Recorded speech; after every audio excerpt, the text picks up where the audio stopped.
Hello! For today's video, agluto tayo ti inabraw nga mais with a twist. Charot. So, ito mare si Inday na gusto magpasosyal. Ala, sige mare, rampa. Daytoy, ti ilaok ko, tay mulak nga kwantong.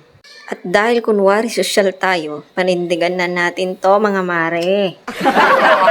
So, eto na nga mga mare, kailangan mo lang ng mais at mga dahon-dahon. Hiwain sa gitna bago ito gadgadin. Pwede kayong gumamit ng gadgaran mga mare, pero mas sanay ako sa ganito. Pagkatapos nga niyan mare, ay himayin na ang malunggay. Talbos sana ng ampalaya, kaya lang naiwan ko sa palengke. Pagmantikain ta pwede ito'y karne, sa taigi sa ti, bawang ken sibuyas.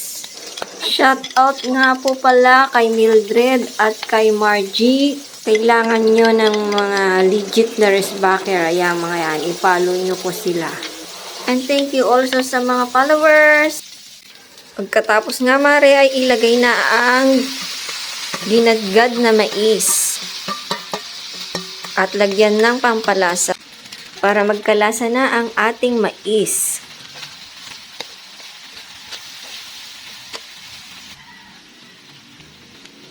Pag malapot na nga mare, ay lagyan natin ng tubig.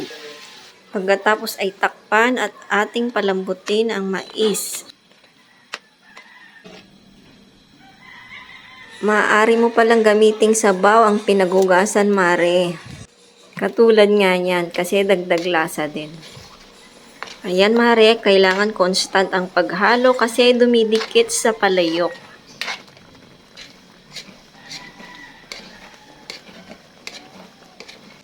Ayan nga mare, at dinagdag ko na ang pinagugasan kasi natuyot ang sabaw. Pagkatapos nga niyan mare, at ilagay na ang malunggay at mga iba pang dahon-dahon. So ayan mare, tapos na tikman. At nagprito din ako dito ng GG para may partner ang ating inabraw na mais. So, ayan mga mare, enjoy eating and have a nice day to everyone. Thanks for watching! Ganyan kumain si Mister. Di man nalatang ganang-gana sa kinakain niya. Taob na naman ang kaldero nito. O, paano yan? Diyan na kayo at kami kakain pa. Hanggang sa susunod. Bye!